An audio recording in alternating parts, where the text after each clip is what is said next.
Hey there, welcome to the stream. We've been having some slight issues, which I'm gonna correct soon.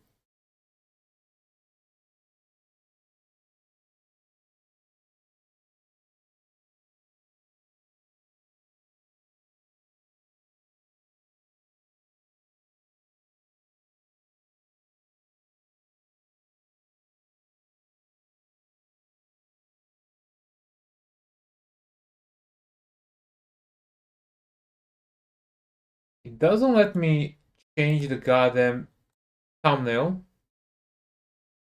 for some reason.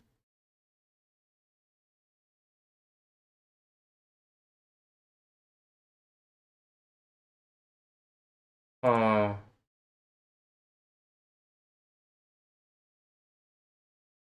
it doesn't let me. Let me rephrase that. I can change the thumbnail, but I can't. Uh,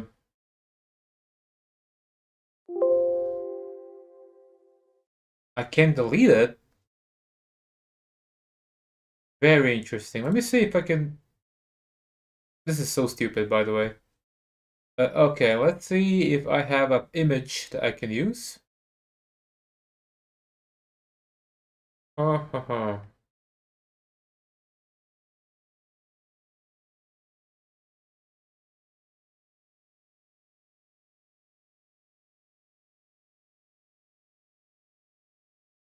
we're gonna change an image here.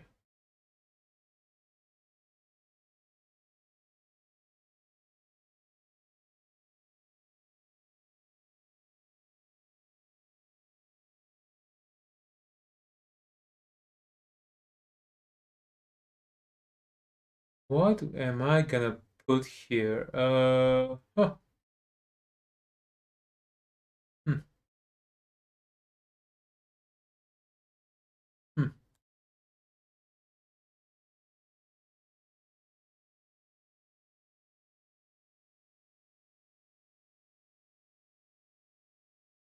Maybe this?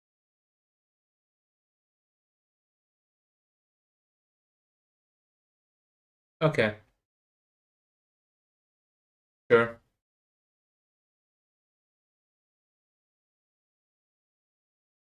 Okay, that's one thing I wanna do. Another thing, my chat doesn't work, so that's kind of like a bummer. Can't start without chat.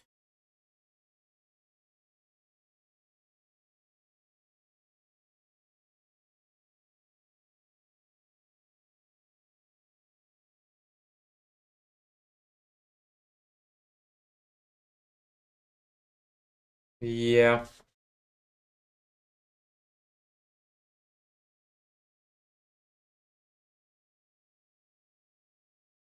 Hmm.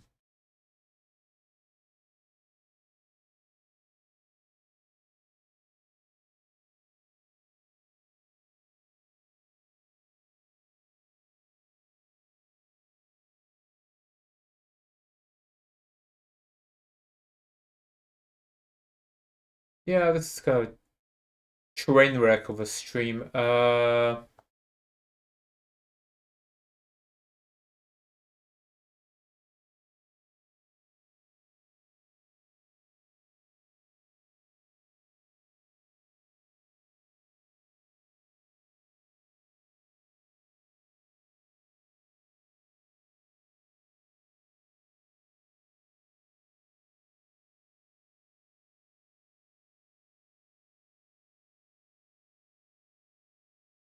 I just want stuff to work. That's it. Hmm.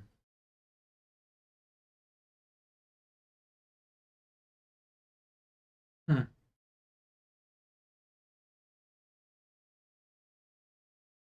Oh, this really sucks. Uh,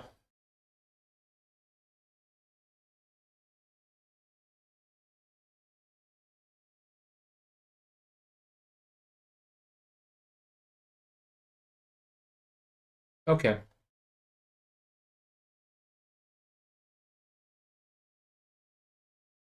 And sometimes streaming is just nothing works. Nothing works.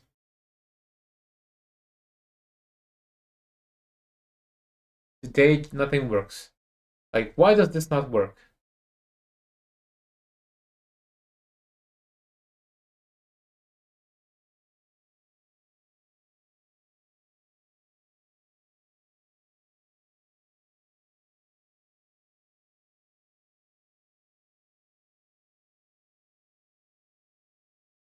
Alright. I'll have to restart the widget for the chat because for some reason it just doesn't fucking work.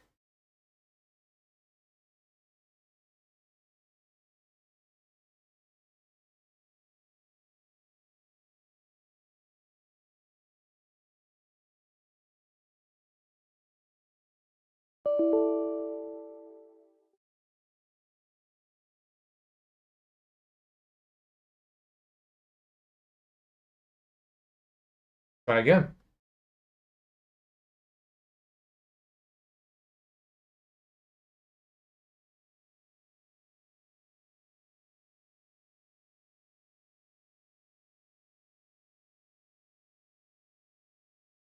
So chat widget for Twitch works just fine.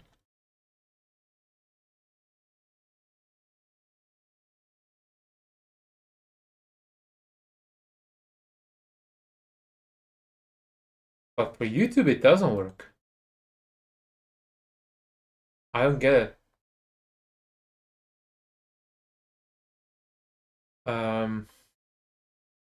It's so stupid.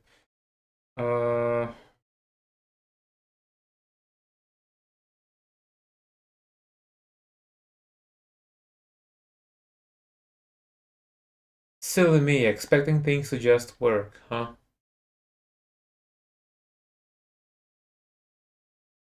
Okay, okay, finally. Oh my god. This has been so annoying.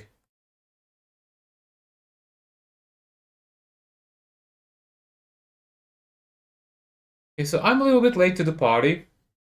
I know. But I still wanted to stream today. See all the changes and everything. Okay, things work now. Okay, finally things work. Let's do this.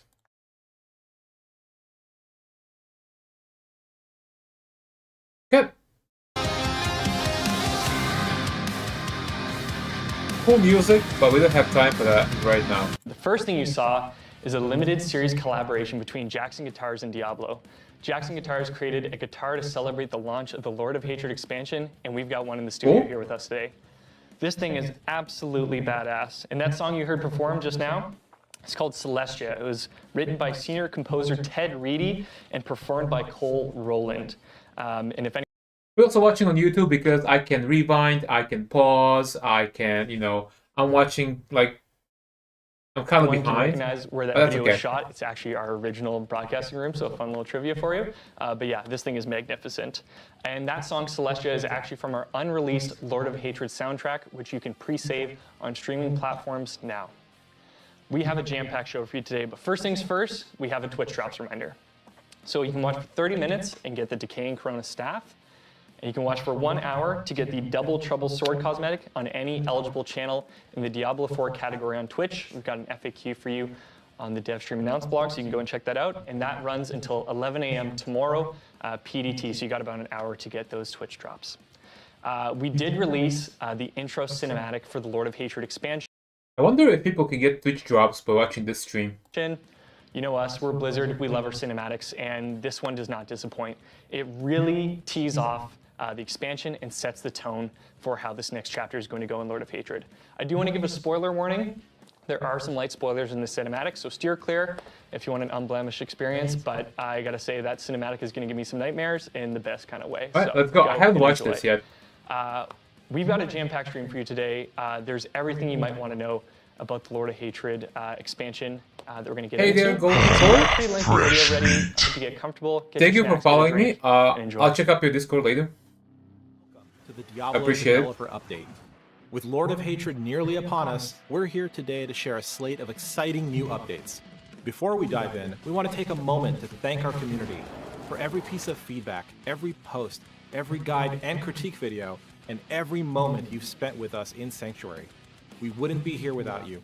Lord of Hatred was made for this community. Now, Thanks. join us as we dive into the story, classes, core progression, and the key systems. Let's jump right in. Lord of Hatred continues after the events in Nahantu. As we see with Neyrelle, no mortal was meant to carry the burden of a prime evil, and doing so leaves permanent scars. Neyrelle's journey transformed her, from her beginnings as a seeker of knowledge, to bearing the Soul Stone, and now to this final confrontation with Mephisto. Neyrelle grew from someone who admired the Haradrim to one who embodied their ideals. Neyrelle's tireless research has borne fruit, and she takes action with the decisive, selfless conviction that defines any true Haradrim. Now, there's a question that generations of Haradrim have been pondering throughout their history. What is the point of killing a primeval if they always come back a generation later, after the last Haradrim have grown old, and there are none ready and able to take a stand against them? That dilemma, the cycle of the eternal conflict, sits at the heart of Neyrelle's research and pushes the story into its next phase. Knowing her time was running short, Neyrelle sent warnings to the few people she trusts, including Lorath Nar. As we march towards the reckoning, one thing becomes clear. Mephisto's plan is simple and terrifying. With the body of Akarat as a puppet, Mephisto has positioned himself and his pawns to be in the right place at the right time, and with the whole world watching. This sets the stage for our journey to the Scovos Isles, and our confrontation with Mephisto, the Lord of Hatred. And it's only the beginning. With Lord of Hatred, 2 new classes join the fight, the Paladin and the Warlock. They're designed to...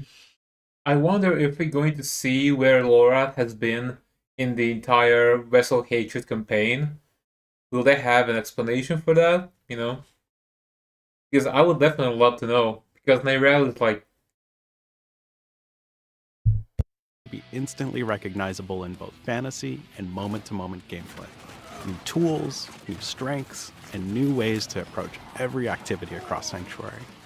Both classes have been built with today's meta in mind, bringing fresh answers to familiar challenges, new build paths to explore, and new roles to master across every system Diablo 4 has to offer. The Talisman system is about giving you another way to express a build, giving you more room to specialize, items to hunt for, and more reasons to keep experimenting as you climb into the endgame. You'll see talismans built from a few key parts: your seal, your charms, and the combinations you create between them. The intent is simple: make the choices readable and make the results feel immediately different in combat. You'll find both seals and charms naturally as you play, across a range of rarities. Seals are the foundation. They unlock additional charm slots, roll bonus affixes, and in some cases they can even change the rules for what charms you're allowed to equip.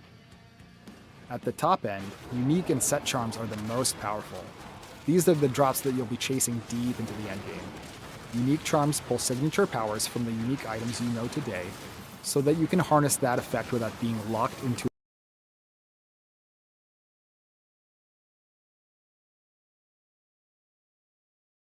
drops that you'll be chasing deep into the endgame. Unique charms pull signature powers from the unique items. This is why I love watching on YouTube, because we can pause, we can reflect on things we see on the screen. So, this is the...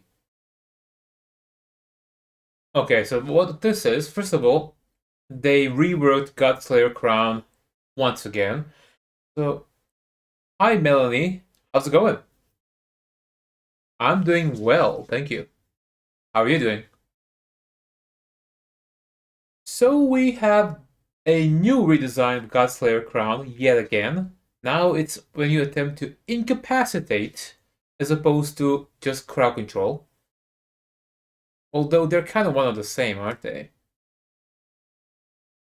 So now you see something that's called... You're pretty good. I'm glad to hear that. So this is the Chaos Armor, quote-unquote Chaos Armor mechanic from the Season 11. This is how it's gonna work. I'm on PC. I always play on PC. You?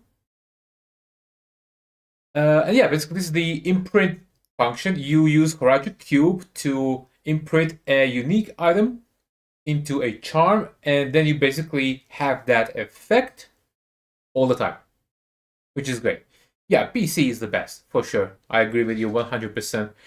I don't stream daily. I kind of stream when I kind of catch the time. So it's sporadic, but I try at least a couple of days a week. Something like that. You know today, so that you can harness that effect without being locked into a specific gear slot. Set charms work a little differently. As you collect... Alright, let's see this. Fair of Survival. 50 all stats, chance for freeze. Unlucky hit, that's not bad. So this is kind of like pretty rudimentary beginning set item, I think. Up to 3 set pieces. You get 1000 armor, 100 all res, 200 stats. Not bad. It's a stat dump. It's nothing special, but I really like the lucky hit chance to freeze. That's pretty cool. So Melanie, are you enjoying the new news? I mean, from Diablo 4, the new skill tree that we're gonna see. And equip more pieces it's pretty from cool. the same set. You'll the whole unlock thing, increasingly expansion, powerful set so good. bonuses. Before Torment, set bonuses are more general. Okay, we have Mular of Slaughter. Nature magic skill. So this is for the druid. Physical resistance. 2 set bonus. Extra damage reduction. Multiplicative damage bonus. 3 set bonus is more damage reduction and more damage. Okay, fair enough. Class agnostic, easy to understand, and meant to give you a serious boost while you're leveling. In Torment, sets become class specific. Okay, so in Torment, sets become class specific, and they also get more beefier. Okay, so this is the famed druid set that they announced that will give you a bear companion, which is something that doesn't exist in the game right now. So let's read this together. So 2 set bonus. Summon a bear companion that attacks enemies for 6k damage, and may cast Battle Roar, increasing the damage of all companions by 60% for 10 seconds. Oh wow! That's actually pretty dang good. So if you're a companion build, you can use this to boost the damage of all your companions by 60%. This is insane. This is actually insane. Mind if you share your art with me? Well, feel free to hit me up on Discord. I'm fallen_messiah, so I will check it out there once the stream finishes. The third set bonus is 30% of damage you take is split between you and bear companions. This is just straight up 30% damage reduction. And when you or your bear companion becomes injured, your bear companion casts debilitating roar on enemies and fully heals. This is awesome. So you get 30% damage reduction because you split the damage with the bear.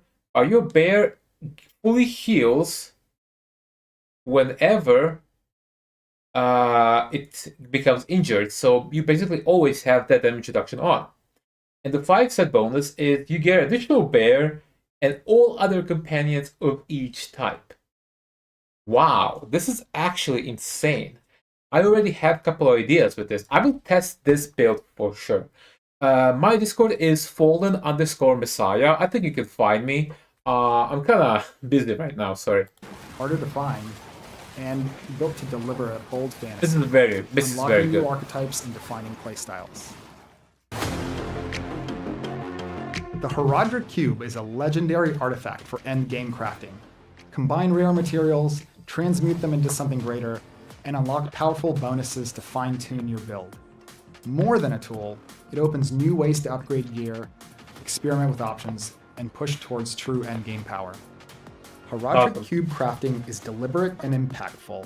You can take an item, add affixes through transmutation, and then upgrade it through the rarity tiers, up to legendary. Want to turn a great drop into a best in slot? Transfiguration is the way to ultimately finish an item. Alright, layering on a range of powerful effects with a chance you'll be able to transfigure the same piece multiple times. You'll also choose how you transfigure. It didn't show me the result. Okay, I'll accept. Standard transfiguration is chaotic. The potential for reward is high, but there is some risk. There's even a low chance. Okay, what did this do right now? Hey, what's up? Fresh meat. Anime Itiza, thank you for the follow. I appreciate it. We are just watching the stream, Diablo stream for the US special. Fresh meat. Thank you for the follow. I appreciate it. That you'll Thank be you, guys. able to transfigure the same piece multiple times. So I didn't see the result of this transfiguration. Is this? Oh, 4 item quality. That sucks. Applying an entropic tuning prism makes your crafting outcome more stable. This will reduce the reward ceiling, but it always delivers a clean upgrade. Perfect for items that are already incredible. 9 item quality. For amulets, we have something special. The cube has an amulet-only transfiguration that can grant you a bonus legendary power. Yeah, I've seen that. And you can re-roll it as long as you have a rare material to pay the cost. In Udijah's video. We love the variety and craziness of adding an extra legendary power onto high-end gear. Legendaries, uniques, and even... Okay. Becoming crowd control while injured grants you unstoppable. Mythic items. Thank you very much. We've distilled that fantasy into a dedicated recipe you can use specifically on your amulet. Sometimes the best way forward is sacrifice. You'll now be able to break down an ancestral unique to create a wait. charm. Let me rewind this a little bit. You can use specifically on your amulet. Sometimes the best. Okay, so this is the recipe for the craft unique charm. This is basically the chaos armor, quote unquote. So we have 3. How does this work? So it needs 3 unique charms, a unique item you're about to imprint, and 3 materials. Best way forward is sacrifice. You'll now be able to stream break down around an ancestral unique. A couple of days a unique week, charm. I want to say.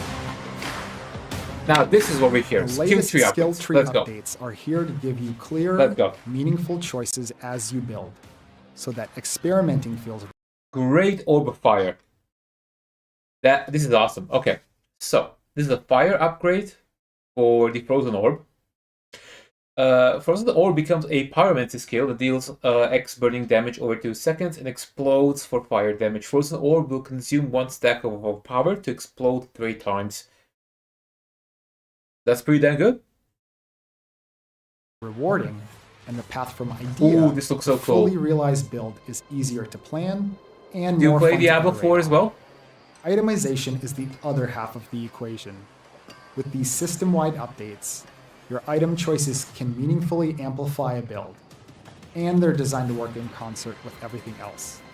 Changes to legendary aspects, uniques, skill tree options, class mechanics, and more all support one goal, giving you the freedom to play your way.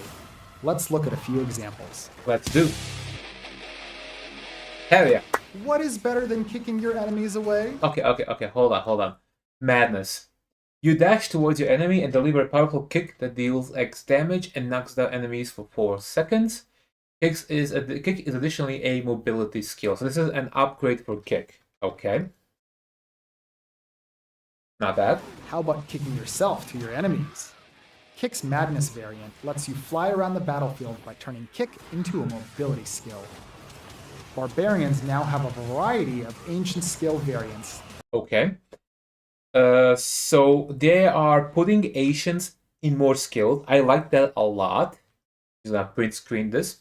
So Leap summons 3 Asians that leap at a random enemy and deal damage. Pretty cool.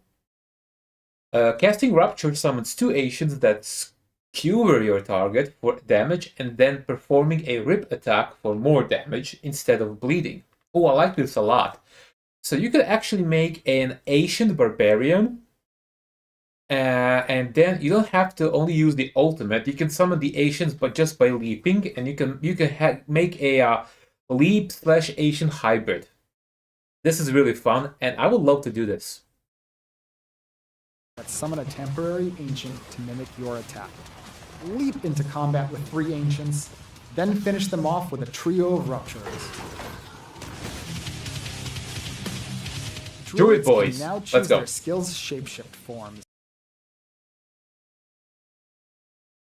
How do you rate the game out of 10? Okay, this is an interesting question. Let me just go back a little bit. I want to see. Let's summon a temporary ancient. I'm gonna answer you in a second.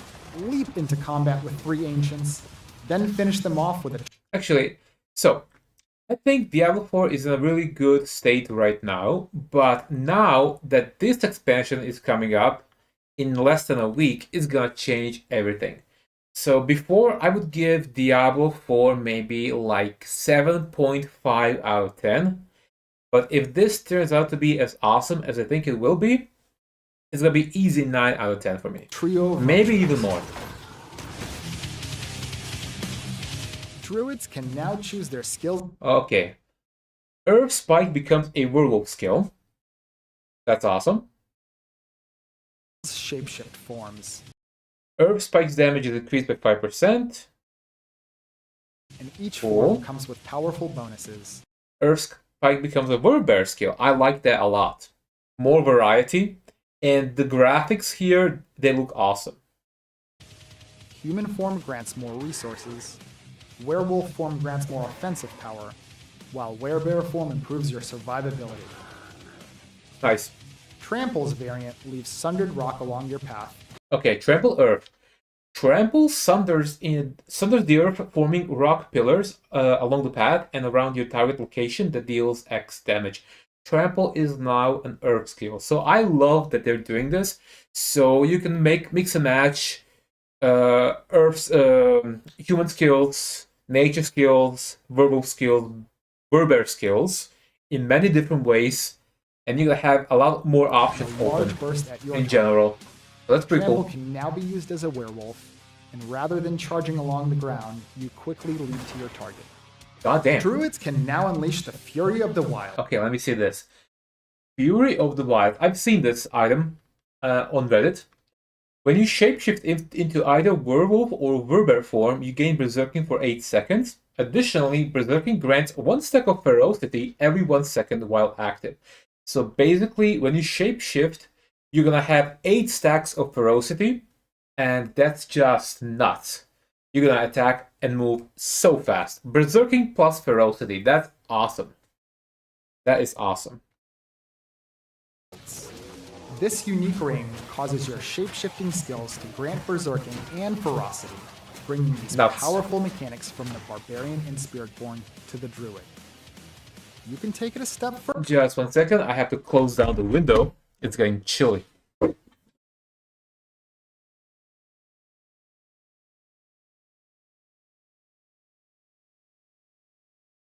There we go.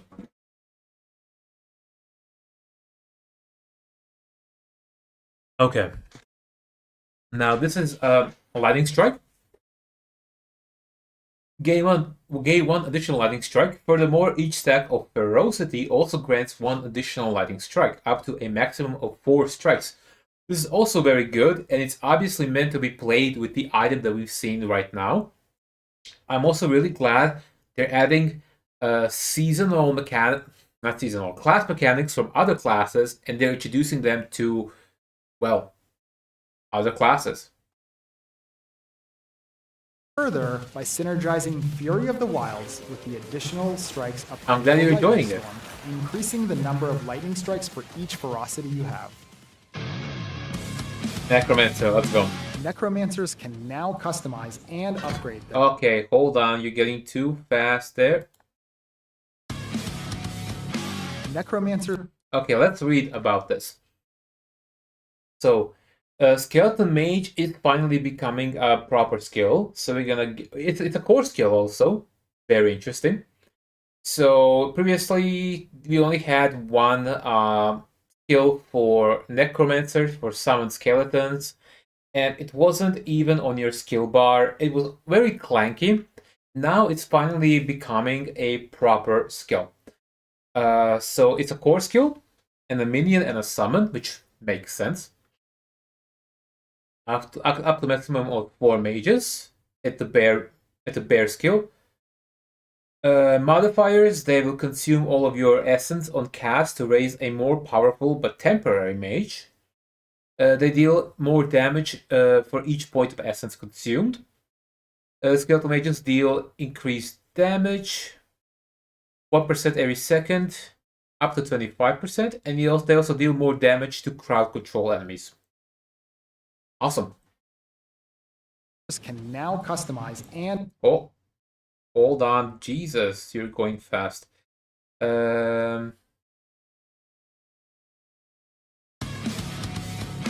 necromancers can now customize. Symphony of Death. This is a new skill. Or is it not? I don't know. If all your skeletal warriors have been summoned, skeletal warrior briefly summons a skeletal priest instead. So this works. Oh, this is I get it. This is the skeletal warrior skill. Okay, we've seen the mage. This is warrior. If all warriors are here, you press the skill again. Skeletal priest spawns, which is the same way that summon skeleton has worked before. Skeleton priest empowers your minions for 8 seconds, increasing the crit strike chance. Pretty cool. Pretty cool. Do I play a couple of days a week? Yes, I tend to play a couple of days a week, depending on the season. If the season just starts, I'm gonna blast a lot more. If the season is ending, like right now, then I don't play that much. I also enjoy things like, let's say, heavy metal music. I love pub quizzes. I love technology, geography, stuff like that. So, music in general, that's my jam. And upgrade their minions via the skill tree. Skeleton mages are now a core skill, costing essence to initially raise, but lasting indefinitely. Use the singularity variant. Oops, pardon me.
Sorry about that. I was chatting with a friend. We were making a little bit of plans for barbecuing, stuff like that. To instead focus all of your Nothing super efforts on a important, single, but powerful but short-lived mage.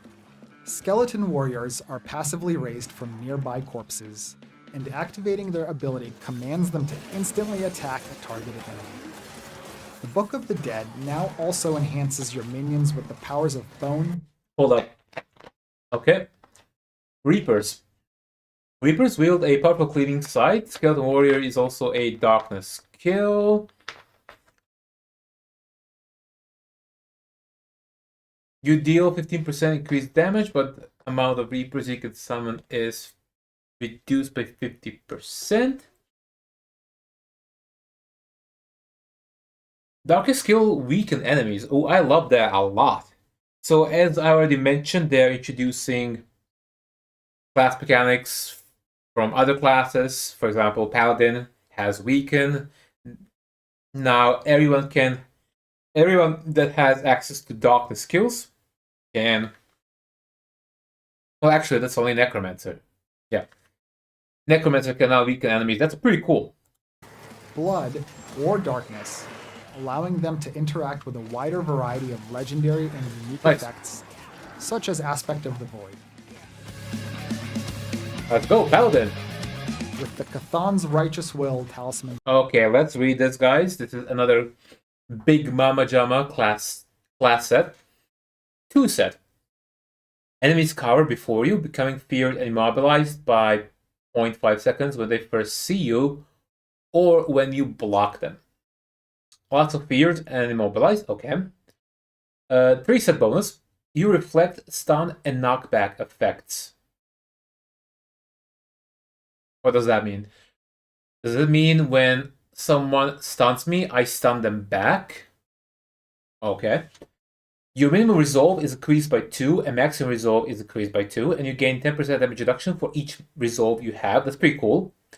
And 5 set bonus, when you try to crowd control a worthy enemy, one that can't be crowd controlled, you rise to the occasion, gaining 500% increased damage for 10 seconds. Oh, that's huge.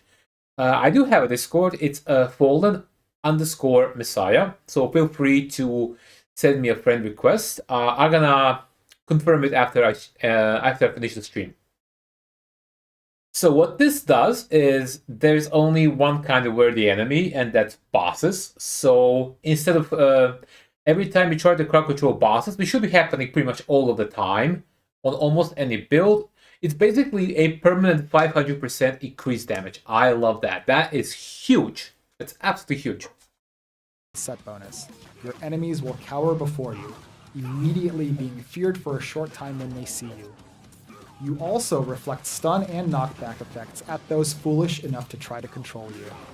Paladins can unlock ultimate power with the Light's Epiphany Talisman set. Using the Arbiter of Light unleashes Heaven's Fury and Fortress. Okay, we have another set. +2 to Justice skills.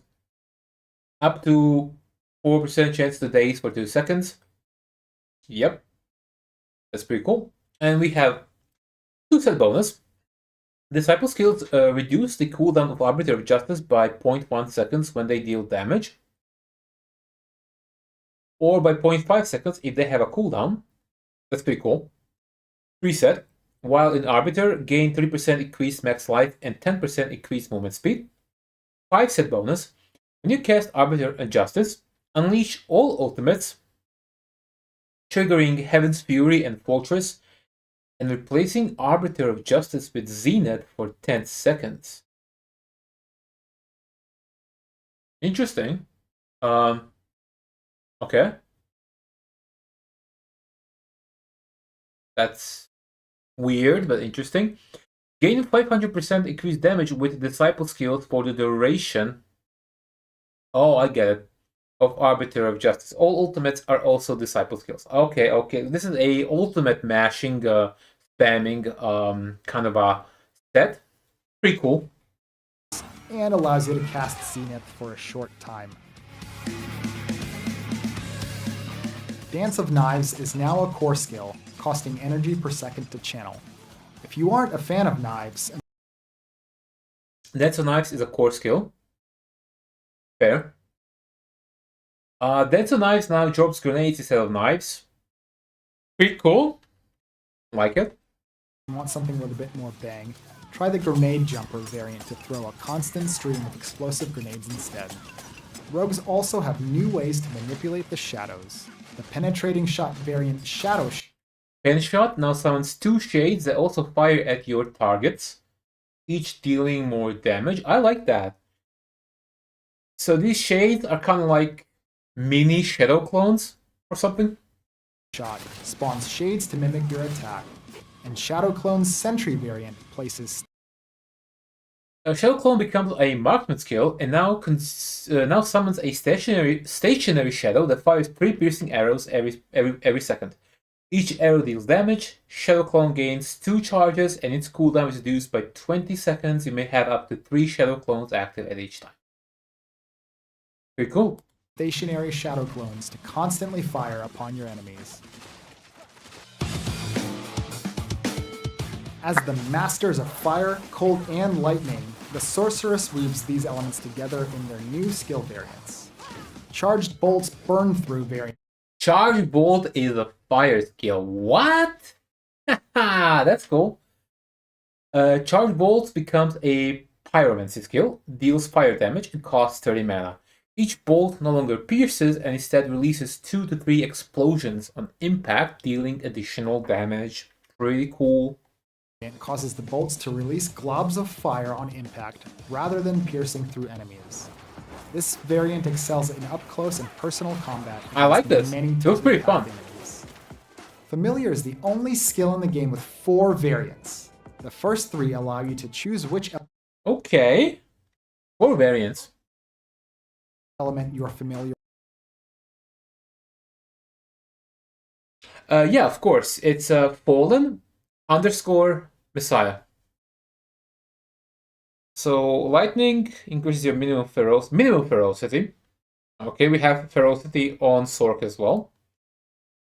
There will always be and Frost skill deals cold damage, familiar chills, and weakens. We also have weaken. Gain unique benefits.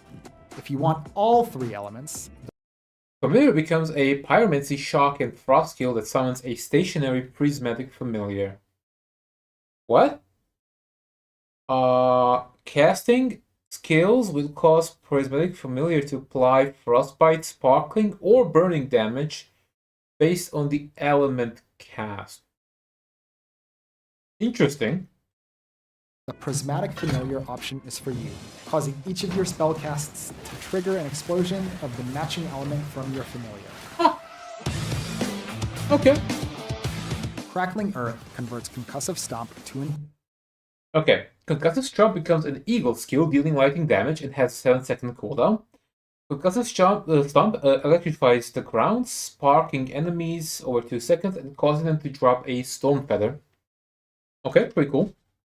Eagle skill, removing the gorilla-themed crowd control effect and instead dealing lightning damage and creating storm feathers cool. for each enemy hit. This synergizes extremely well with Aspect of Falling Feathers. Moving with a mobility skill or evade spawns Storm Feather behind you. Storm Feathers now drop from the sky as they are spawned, each dealing... Okay, so you can make a build with Falling Feathers. I mean, you could before, but this is gotta be much better, I assume. Falling Feathers to absolutely shred a group of enemies. With its new variant, the Protector. The Infected Forest. The Protector is also a Centipede skill. The Centipede Spirit aids the Protector, poisoning enemies, weakening them, spawning pestilent swarms. They really went balls to the walls here. There's gonna be so many different options for us to play with. It's so cool. I love it. Guards the infected forest. The Centipede Spirit assists by poisoning the area around the Protector, weakening enemies, and constantly spewing pestilent swarms. The Warlock arrives as a brand new class in Lord of Hatred. This master of the occult binds demons to their will. So fucking cool, man. Unleashes devastating hellfire across the battlefield. The Warlock has a dual resource system. Your basic skills, like Doom, Just like Demon generate Hunter. Wrath. Your core In D3. skills, like Hell Fracture, spend Wrath to unleash a powerful attack. Dominance is much slower to regenerate and is used for your greater demon summoning abilities, like Infernal Breath that spews Well, I mean, it's fire not at my nearby gameplay enemies. right now, but I To appreciate unleash it. ultimate destruction, channel the Armageddon ritual Hold on, hold on. Apocalypse. Hold on, Armageddon Ritual. You can now channel Apocalypse for up to 6.6 seconds to build up the final explosion and rain down brimstones which deal damage. Each second increases the final damage. Up to 666 bonus damage. I still don't have ways to contextualize this because obviously I haven't played the Warlock yet. Calling down a relentless storm of fire and brimstone on the battlefield. War plans. Endgame in Diablo 4 should feel continuous. No stopping, no waiting, no friction between what you want to do and how you want to do it. The fight to defend Sanctuary continues in our new endgame system, War Plans. Hell yeah. Choose your favorite activities, chain them together, and then customize the hell out of them. You start at the command table in Themis, the capital city of Skovos. You pick your activities with almost everything on the menu. As you make progress, your command table levels up, opening up a wider range of options, including higher node rarities and deeper chains, with up to 5 activities in a single war plan. War plans also grant the ability to teleport directly to the next activity in your playlist, Nice. and eventually back to Themis to claim your rewards and create a new one. And if you don't have a Nightmare Sigil or a Compass, not a problem. War plans can generate one on the fly if you don't have your own. War plans is all about giving you more choice. Want to burn through a stack of sigils? Do it. Want to hard focus on one lair boss for your session? Go for it. War Nice. plans does more than enhance your endgame, it connects it. Completing war plans will also feed into activity trees. Each activity has its own tree I love that you this. can invest in to customize how it plays. You earn 7 points per activity, so this is where you'll have to make real decisions. Let's look at the lair boss tree, because it's a great example of how deep this can go. Let's go. You can tune your rewards with nodes like Lair of Okay, lair bosses have +1 monster power. That's pretty awesome. Lair bosses have a higher chance of dropping specific runes. Runes for more rune drops. Lair of Plenty. Gain +1 horde chest when you slay a lair boss. Love it. So if you're farming for items, you get 2 chests instead of 1, which is awesome. Like, obviously, double the reward. That's awesome. But does that mean that you have to open these 2 chests with 2 keys? Or is 1 key enough for 2 chests? That's something I want to know. Also, what does monster power really mean? Is that like an extra torment of difficulty, or is it just a pit level of difficulty? This is something I'm actually wondering. For an extra horde chest. Golden Horde. Golden Horde. All equipment that would drop from Horde chests are converted to gold, except for unique and mythic items. That's cool. To convert low tier items into gold, or exotic armory if you're looking to Horde chests drop 1 additional unique item, but it can be for any class. This is actually not a bad way to farm. Like, let's say you're maining Warlock, like anyone will, and you also want to make, like, let's say, a Druid down the line. So you can actually use this to slowly farm up your Druid too, and not just a Warlock. In theory. gear and alt. Then there's cross-pollination, pulling lair bosses into other Okay. Now we're kind of cross-pollinating, as he said. So after opening a tortured gift in Helltide, there is a chance Grigor's Knights will ambush you. When killed in Helltide, they may drop unique items available from his horde chest. Awesome. That's an awesome way to tie in 2 activities in the game. Big fan of that. activities to remix your runs. Grégoire's Gambit can spawn him from Helltide chests. Embers of Anguish brings Andariel into the pit. Nice. Out of the Cold allows the Beast in Ice to join every Nightmare Dungeon boss fight. The Pit Tree gives you a completely different kind of control. You can dial up risk and reward with Choron's Haste, Heart of Stone, the Pit Butcher. Okay, let's read them. The pit gains the haste mastery objective. I don't know what that is. When you kill the Guardian, gain +1 glyph upgrade chance. For every 5 minutes left on the timer. Ooh, I love that. I love that. So this really incentivizes kind of playing on a difficulty where you can blast. You know? Like, let's say you finish in 2 minutes. That's 3 extra upgrades. Or is it 2? Either way, it's still pretty good. A Heart of Stone. Begin the pit carrying the Heart of Stone. A fragile relic that is dropped after taking sustained damage and breaks after dropping 10 times. While you carry it, enemies can drop bonus progress orbs. Ooh, okay. After slaying the Guardian, Chronos' pedestal appears. Deposit the Heart of Stone within to gain +1 glyph upgrade chance. Okay. So this fastens your progress as long as you don't break your Heart of Stone, and also an additional glyph upgrade. Pretty cool. I like it. And Pit Butcher. The Butcher has a chance to appear anywhere in the pit. The Butcher is a Guardian, and killing him will complete the run. However, you fail the run if he kills any player. Ooh, we are spicing things up. But here's the thing. Why would I do that? Does he give better rewards? Does he give something? Where's the incentive for me to do that? Or modifiers like Damned Thieves. Okay. Hold on a second. You can't just drop a modifier on me. And reward with Choron's Haste, Heart of Stone, the Pit Butcher, or modifiers like Damned. Okay. Damn Thieves. Orb Thieves have a chance to spawn in the pit. Orb Thieves drop an immense amount of progress orbs when killed, but leave a trail of traps in their wake. It's kind of harkening back to the season of the Construct, which is one of my favorite seasons. People don't like it, but we had these traps in the vaults, and I really like that mechanic. So we're gonna get a little bit back from Thieves. Or you can pivot the rewards entirely, converting glyph upgrades with nodes like Choron's Soul and Choron's Flesh. This Hold on, buddy. or modifiers like Damned Thieves.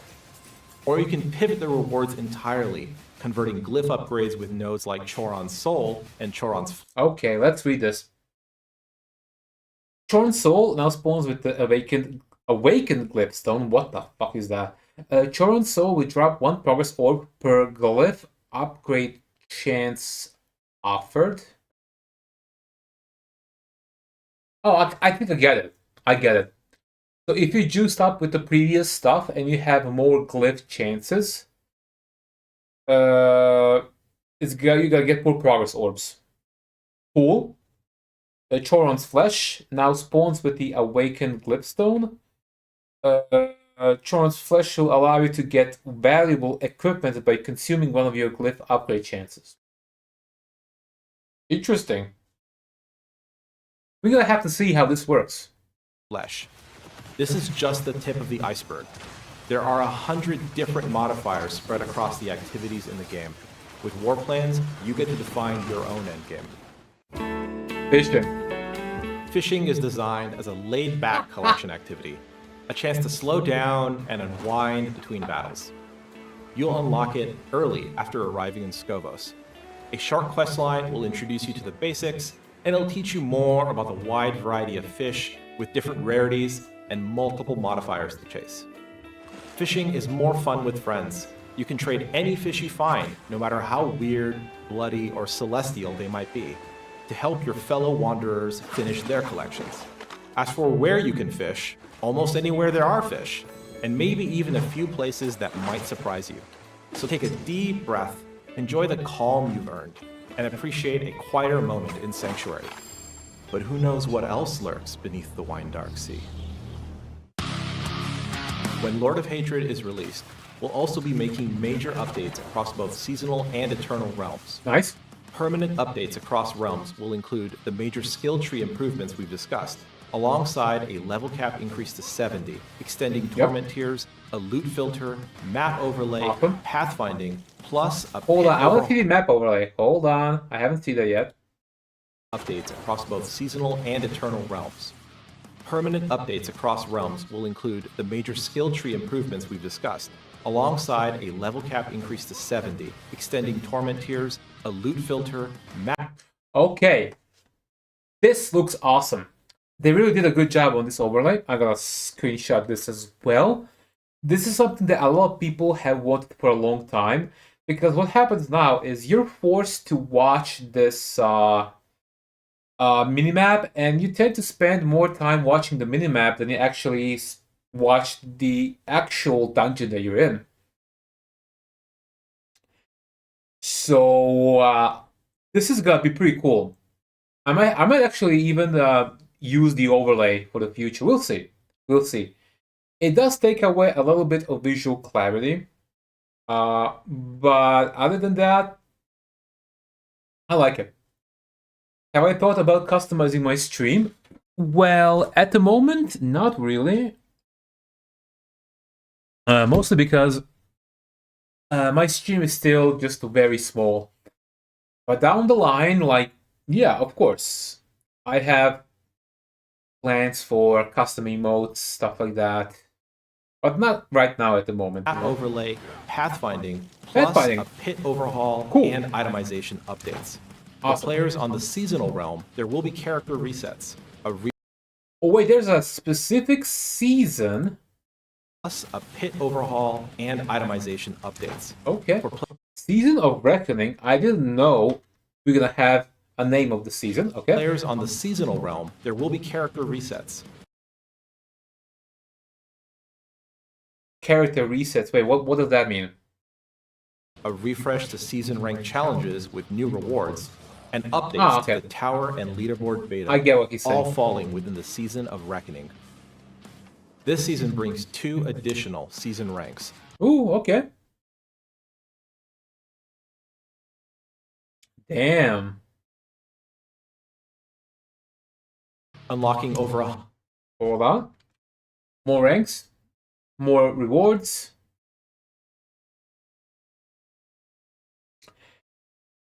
I love the last reward. But the way this works, you have to complete all of the challenges. That's interesting. All the objectives. You get 6,400 up the site. All kind of goodies. 4 sparks. Pretty cool. To become an affiliate, you need 35 followers. Yeah, I know. I'm getting there. Bit by bit. 100 season rank challenges for those who keep climbing through Sanctuary's trials. Push past your limits, conquer fresh objectives, and claim rewards worthy of your growing legend. Itemization, refreshes, This gens, and more. update, we're here to make more affixes matter and make item choices contribute meaningfully to your overall power. Awesome. Common, magic, and rare items contain Okay, I'm gonna screenshot that. meaningful value in endgame because they can serve as crafting bases. Yep. You can later add affixes to them and upgrade their rarity using the Heraldric Cube. Awesome. They will continue to drop in torment difficulties, including as ancestral items. And they can also roll with greater affixes. Awesome. With this update, auto-salvaging of lower rarity items in torment has been disabled. Something we're excited about is damage multipliers on gear. Gone are the days of tossing out items with additive damage. Damage multipliers stack additively themselves, but are multiplicative, vastly leveling up the item game and depth when it comes to the perfect item. Awesome. For uniques, we're opening things up by reducing the number of always fixed affixes and rolling more from the available pool. Okay. Yeah, I get it. This is something that I've read already. So,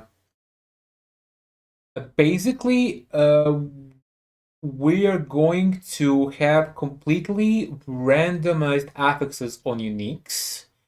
And I'm still trying to figure out if that's a good thing or a bad thing. Because uniques should be unique, right?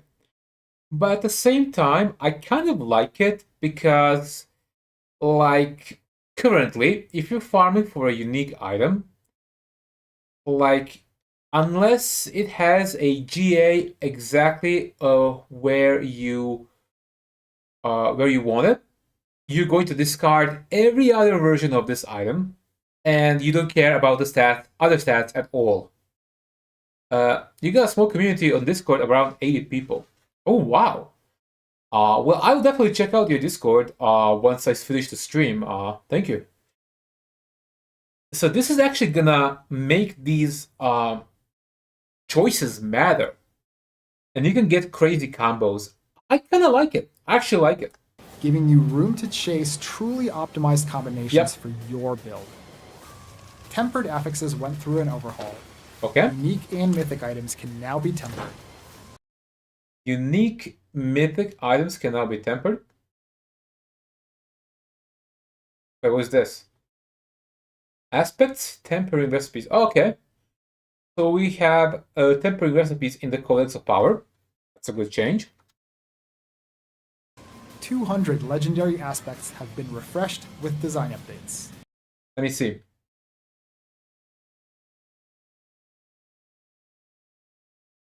Yeah. They improved most of the aspects. I can see already. They're a lot better now.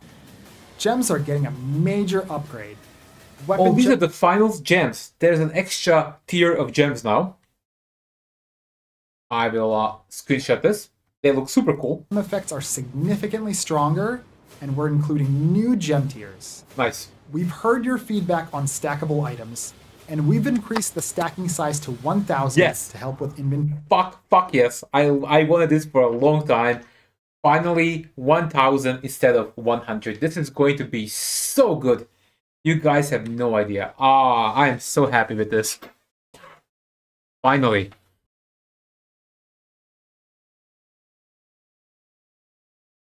Oh, man. Inventory management. Quality of life? On the quality of life side, one of the biggest additions is the loot filter.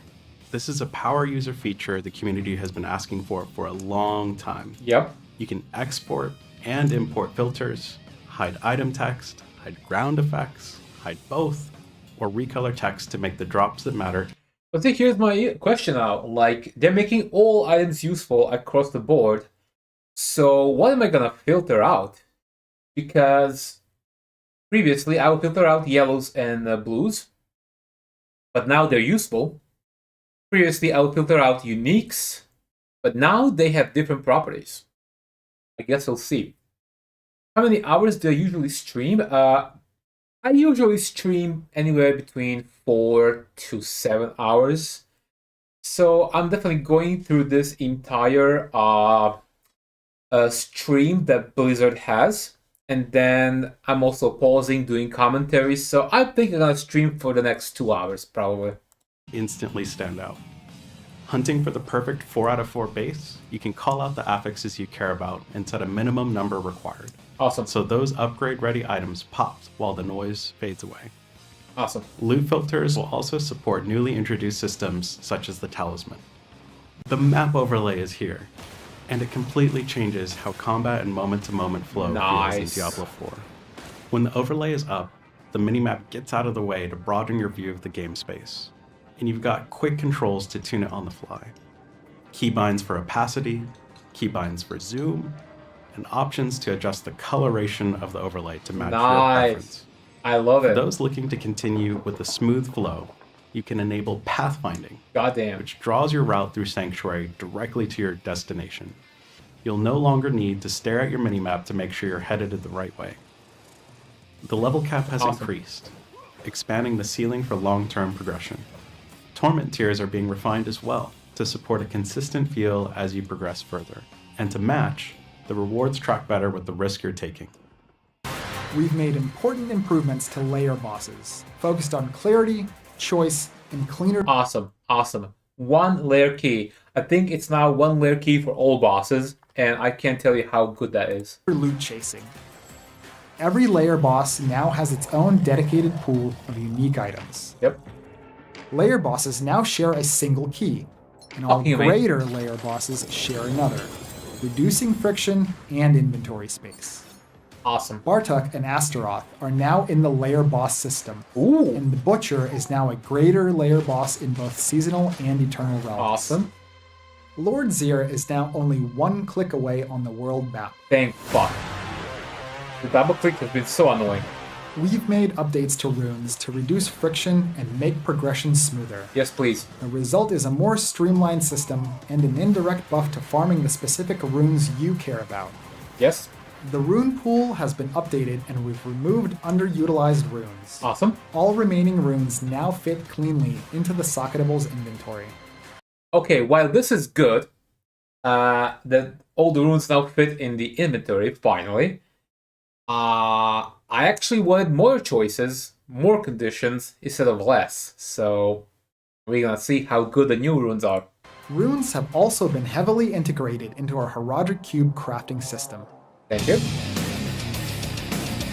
Pit improvements are here, along with tuning and quality of life updates to make each run more exciting and more rewarding. Okay.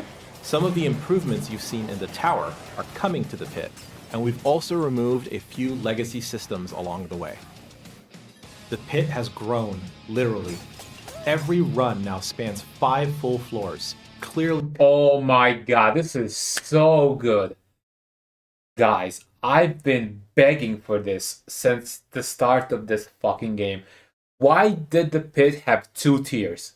What happens is sometimes you had to backtrack because you didn't have enough stuff on your progression bar. Ah, this is so huge, man. 5 levels is more than enough for you to skip certain mobs if you don't like the apexes or if you can't clear them for whatever reason.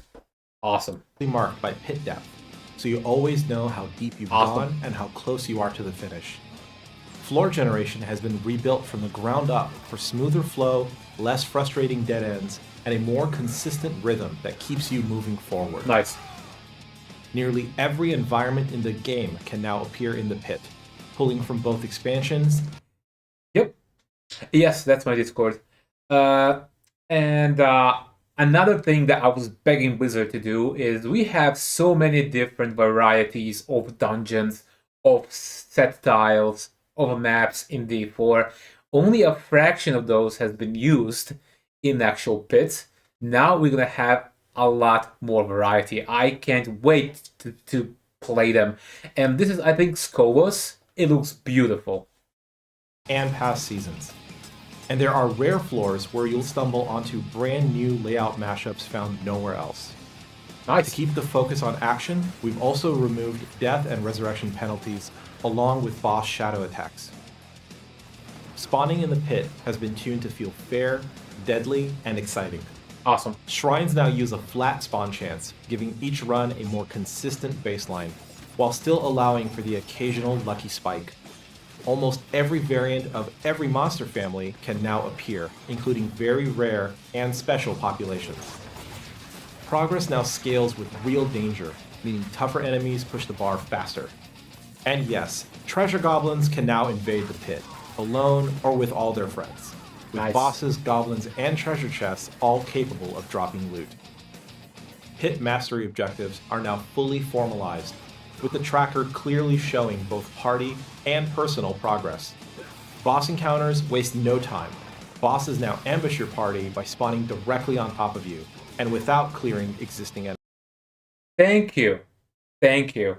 Another huge W. This is exactly how Greater Rifts worked in Diablo 3. Once you finish the Greater Rift, boss spawns immediately somewhere close to you. No need to enter portals, no need to, just more, faster, streamlined experience. On top of that, the pit will now pull from the tower boss roster, injecting even more variety and unpredictability into every run. That is so good. Since we introduced the tower and leaderboards, it's been incredible to listen to your feedback, watch the competition evolve, and keep learning right alongside the community. Now we're bringing a focused set of updates, more reasons to climb, clearer ways to compete, and smoother moment-to-moment play. The Artificer's Stash is a new feature. Hey Grace, what's up? How's it going? Coming to the tower. This provides valuable caches that contain items with guaranteed greater affixes, along with currencies and even lore books. These treasures can... Okay, so there's now reason to compete in the tower. There are now rewards. I love that a lot. So Grace, we are currently streaming the new Diablo stream Campfire chat. All the goodies that are coming to the new expansion, all the changes. Only be earned by climbing the awesome. tower. And Awesome. first-time completion of higher tower tiers awards the Artificer's favor. The new build viewer captures a snapshot of every build that ranks on the leaderboard. When you click a top player's leaderboard entry, the viewer displays that saved snapshot, Amazing. making it easier for everyone to see which builds are performing best in tower competition. New environments, monsters, and bosses are arriving to keep the tower experience fresh. In addition to starting a tower run when you exit the circle, your run will now automatically begin after a brief countdown. And hey, did you mess up the run? Did you just barely make it? Did the Orc Goblin run away? Is that the best you got? The Artificer himself will now offer some commentary. Please try your best. He is watching. Lastly, we're making tower competition timing better and fairer. Based on player feedback, leaderboards now start on Thursdays after a release or patch. This permits the time needed to address any major issues before the community-wide competitive aspect of the tower begins. Cool. That's a quick look at what's ahead with Lord of Hatred and Season of Reckoning. We'll have more details in our blogs, patch notes, and deep dives. So We're if gonna go something through here that. caught your eye, you'll be able to dig in right away. See you all in Sanctuary. Awesome. Welcome.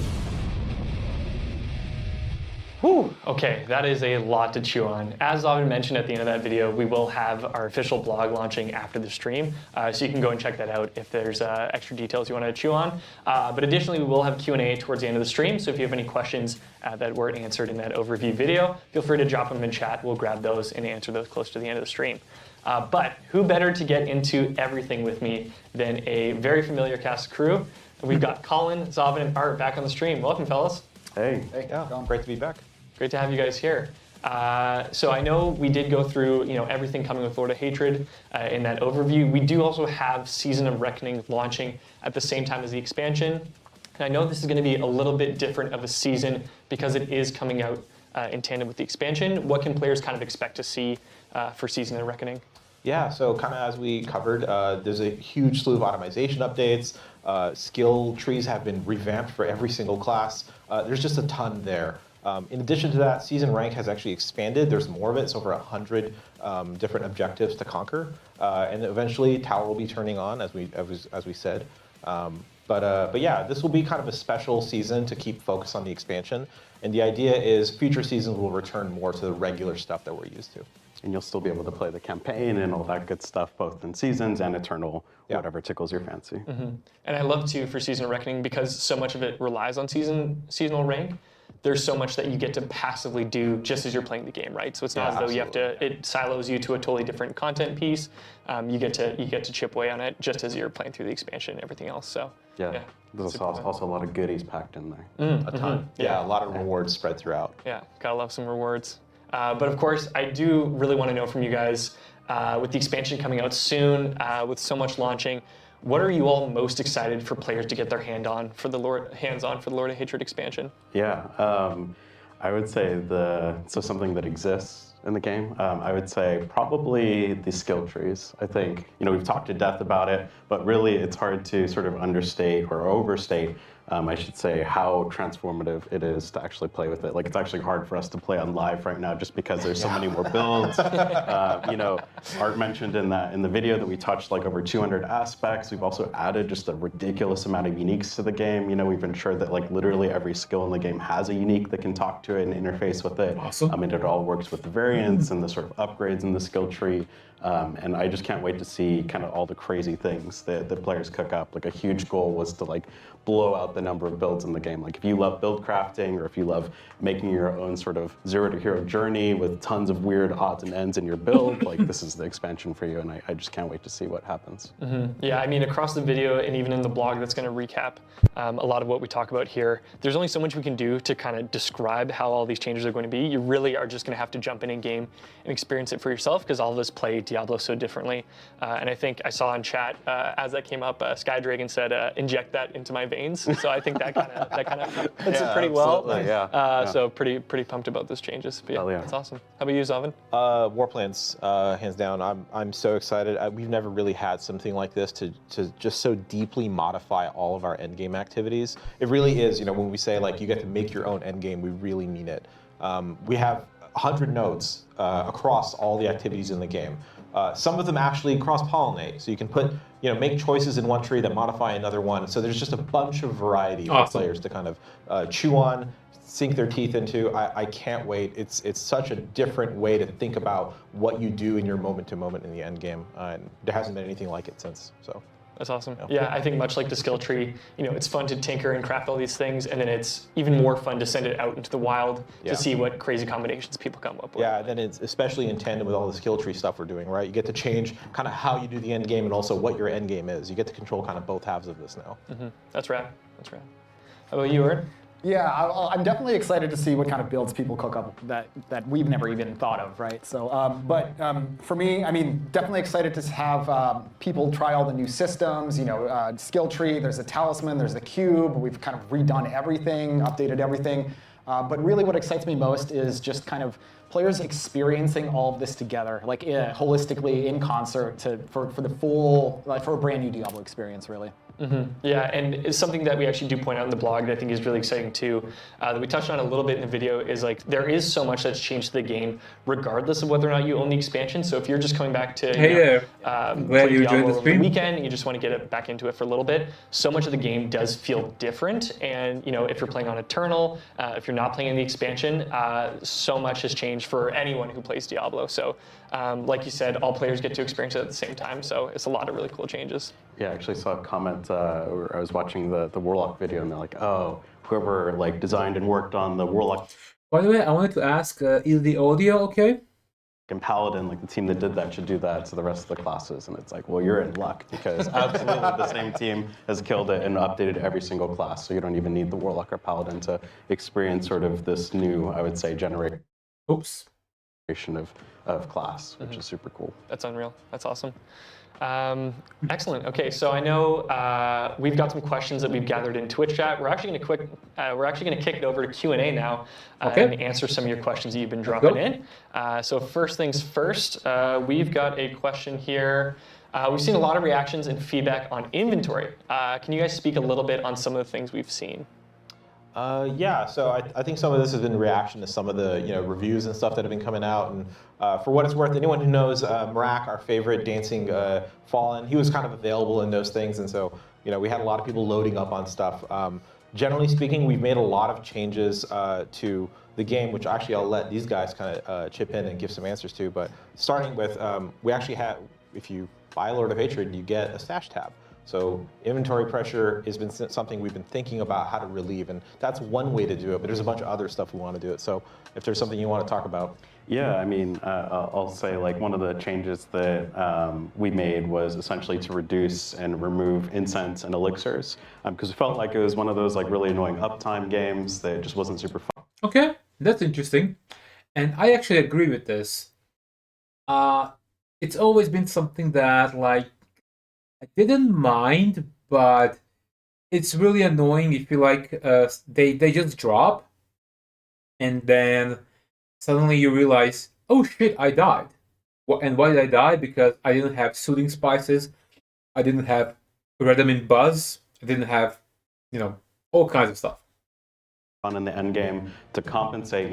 Something we saw people use these for is the XP boost. So we've actually like massively increased the amount of XP you get from monster kills while leveling up, which actually translates much more into the difficulty tiers as well, because a lot of the difficulty tier XP comes from monster kills.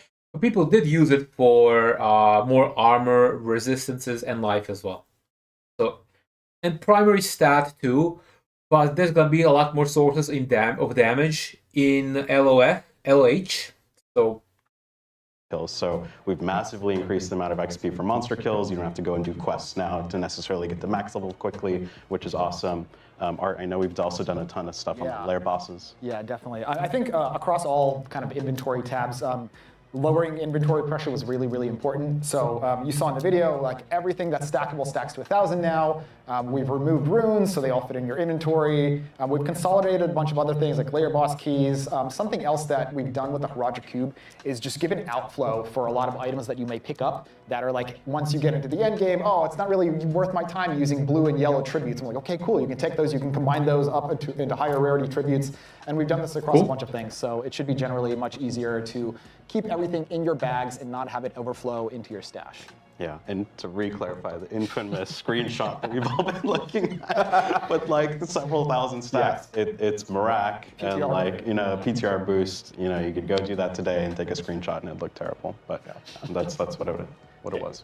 Thanks for clarifying that, Colin. That's great. I've got a question from Galbatorix_90. My question to the devs, really excited about everything coming with Season of Reckoning and the Lord of Hatred expansion. Could you share how the team is approaching the evolution of endgame systems to create a cohesive gameplay loop that keeps players engaged across both seasonal and the expansion's long-term progression?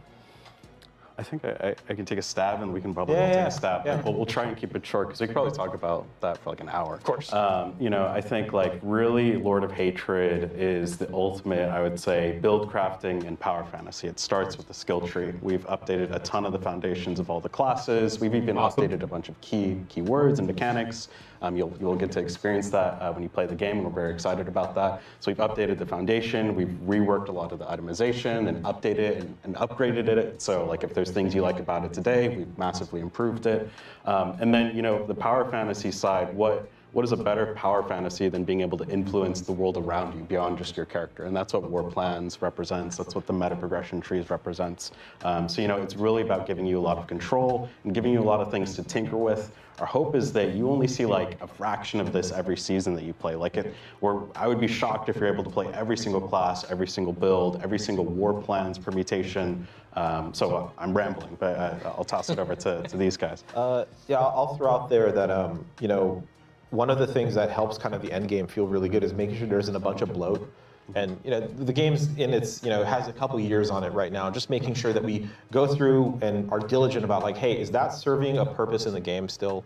Does it need to be there? How important is it really? There's things like elixirs and incense. How important are they really? They're just like a tax on your time to go make sure you have upkeep and things like that. But also down to the lair boss keys. Right? So do we actually even need that many? Does the game need that many? So anytime we can go through the game and find these places where it's like reduction of clutter, 100%.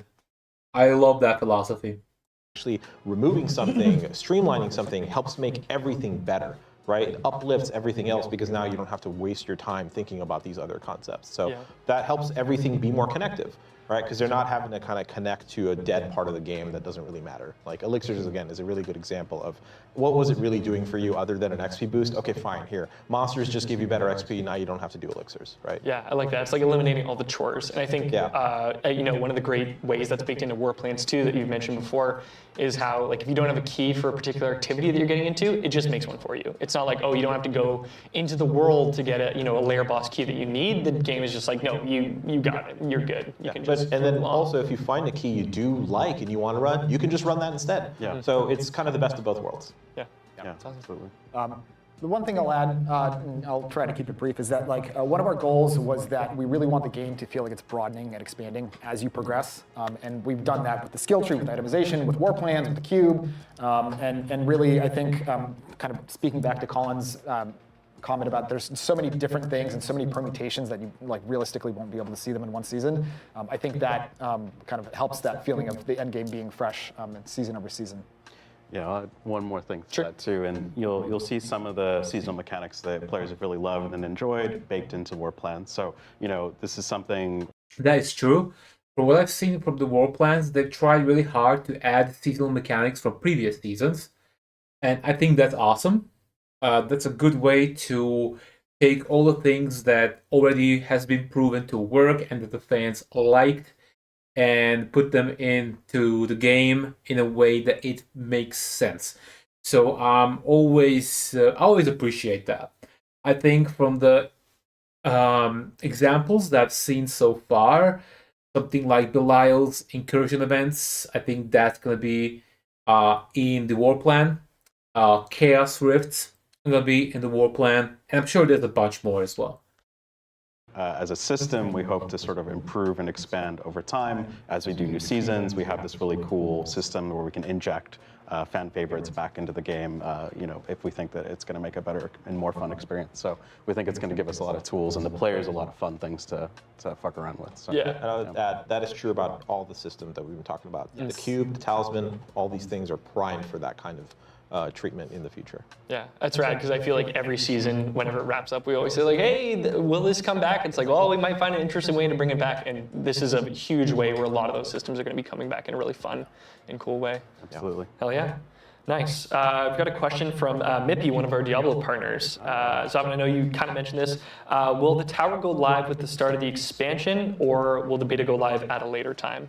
It is just a little bit later. So we want to, we've heard, hey, if we're going to be launching the competitive aspect, let's just give a little bit of time, just a little bit to make sure things are good and it's a fair competition and things like that. So the details are on the blog. You can go check it out. But it's going to be starting kind of not just in this case, but we're seeing this as the standard a few days after kind of the patch, right? Just to give ourselves some time to even things out, make sure there isn't any weird bug or anything like that, and everyone can kind of jump in a fair way together.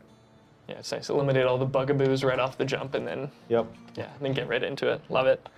Question from Farina at Diablo. How will war plans function in multiplayer? Will it evolve the war plan for the whole party or just for the party leader? Ooh, that's a good question.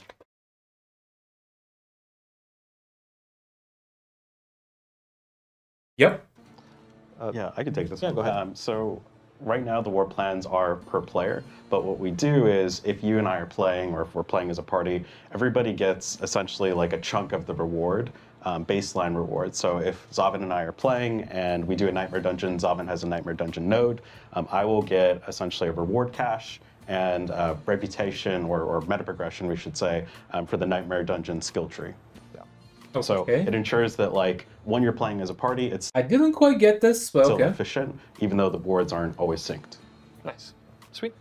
Okay, so if I understand what he's saying, he is saying, like, let's say a buddy and me, we are running war plans together. And, like, if he's the one that made the war plans and I'm just joining, then I get part of the rewards from my nodes, but not completely. I don't know. We'll have to see how that works. Question from Fame, another Diablo partner. Does the fish collection reset every season, or is it an account one and done kind of thing? So once you've collected a fish, you've collected a fish. But beyond that, Fish collection is something I never thought I would ever say in a Diablo game, but here we are. It's funny. you can fish for as long as you want. You can catch duplicates of stuff. You can it's not a one and done system. Like, it's not like a quest, right, or a campaign thing where you just kind of do it once and you're done forever. You can keep catching fish, but the actual act of marking them collected, you have collected them once you've already found them. Heck yeah, nice. Loathe Burger, another. Beach or mountains? Oh, interesting. Yes, depends on my mood. I'm gonna take the beach 8 times out of 10. But there's a lot of appeal to the mountains as well, for sure. But I guess I'm more of a beach guy. What about you? Diablo partner. Will the loot filter highlights reflect on the minimap? So that's something that we're looking to sort of, it's not, I'll say that right now, it's not going to. We are looking to essentially gather a bunch of feedback on the loop filter. It came in hot. It's one of those things that we know players have been asking for, and we felt like, let's give this to the community. It's very much a tool driven by the community, so we want to hear what are the things that you want to improve in the loop filter. So please give us that sort of feedback. We know that's something that I personally want. I think we all want it, so that's just one of those things that we'll follow away as like, we're going to improve the system. Oh yeah, you heard it here first. It's one of those things, it's like we are adding a map overlay. So there's a whole new way to kind of look at the world around you now just because of that. And we really want your feedback on how this is going to be interacting with both those maps, right? Not just the mini map, but also the map overlay. So let us know how you guys like it. Yeah, please drop us your feedback. And I mean across the whole expansion. We are going to be absolutely eagle-eyed on the forums, on socials, just checking everywhere from our partners. We're really, really eager for the feedback, and we're also excited to just get this into everyone's hands. Yeah, absolutely. All right, Enigma 42K. With itemization and the skill trees being overhauled, how is masterworking going to change, and how is it going to affect the way they interact with skills compared to how they work now? We just updated masterworking in season 11, so we're not really planning on making any updates soon. Yeah, it still has quality. You'll still be able to get that through transfiguration, but we actually like how the system's working right now. So. Heck yeah. Yeah. Hell yeah. Nice. All right, our last question. I am the berm. I see the level cap now goes to 70. Does the Paragon cap rise as well? No, we're keeping it the same. We think that that's something that we think is like a good sort of thing to chase towards the end of the season. Right now it's like super grindy from... Yeah, beaches are awesome, especially during summer. So I like the fact that the Paragon level is not changing. I think 300 is a very good metric. I usually end up on 250, 260 per season. I'm not a grinder. I don't care about Paragon levels too much. By the time you have 260, you can absolutely put every single thing that you wanted for your build and then some. 20 to 300, which we like because it's kind of like, okay. So at some point, it just become bragging rights, which is perfectly fine, but I just don't care. You've gotten all the major nodes within your Paragon. Now, if you just really want to sort of grind out those core stats, you're more than welcome to. I will say we've also increased the amount of XP multipliers from Torment. So, you know, if previously 300 was like close to within reach, and you're like, I think I'm good. I'm not going to play for the rest of the season. The deeper you go into Torments, that'll make that faster. So probably more people are going to end up reaching that max level. So yeah. Okay. Nice. I feel like we've all seen the like dreaded calculation on the subreddit where people go like, you hit 297, you're only halfway there, man. Yeah, exactly. Like, so I'm glad that there's that now, like that XP boost to kind of push you to that extra. And there will be something fun we'll talk about towards the end of the stream, specific to Paragon that players should get excited about. Yeah. Ooh. But that wraps up our Q&A actually. We're getting close towards the end of the stream. I do want to reiterate, like for Q&A, there is a ton of information in the blog. You will notice the 3.0 patch notes are a bit lighter than usual, but that's because to list out all the skill tree changes would have been near impossible. So we've now just made that illustrative in the blog. So cool. Thank you. So yeah, I do just really want to make a note that like, I thank you guys for being here. I know it's an incredibly busy time. I am actually really excited to say as well that we are sim shipping this blog in all languages too. So that doesn't always happen, but everyone can chew on that time, on that information all at the same time. And I know we do have a few call outs closer to the end of the stream that we're going to get into. We have the Jackson collaboration. We have another collaboration. It's a really important one. I'm kind of blanking on it right now. But I know we're going to kick it over to it soon. I really don't know. I don't remember. Sorry, I don't really have my notes up right now. But one sec, let me just kind of bump this around. Wait, he has a Korn mug? You're shitting me. Korn is my favorite band of all time. Oh my god. This guy just got a lot cooler in my eyes. Oh, wait, what? Is this the collab? What the fuck? We've actually got a very special video. No We're way. going to kick it over to from one of our friends. No way. Enjoy.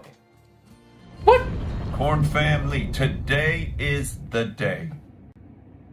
We have something for you.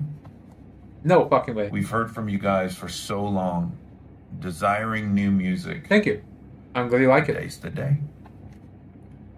We are so excited and pumped to announce to you our new song in collaboration with the iconic video game Diablo. No fucking way. The song, titled by Jonathan Davis himself, is called Reward the Scars. My favorite band and my favorite video game series. I can't fucking believe this shit. As huge fans of Diablo, man, this is just a massive honor. And, you know, Jonathan is an avid gamer, as most of you know. And his number one game has been for years. He's the biggest fan of Diablo. So specifically for him, this is a huge, huge thing. And but all of us as well. We also have a video coming out, a killer video, intense video. I mean, you guys are gonna trip on this thing. It's coming out April 27th, 10 a.m. Pacific time and 1 p.m. Eastern. And so look out for that, as well as April 27th, Diablo 4, Lord of Hatred, releasing 4 p.m. Pacific time. You guys, we hope you love this, man. We hope you love this as much as we do. And we're so excited for you to hear it. And so, okay, we'll see you there.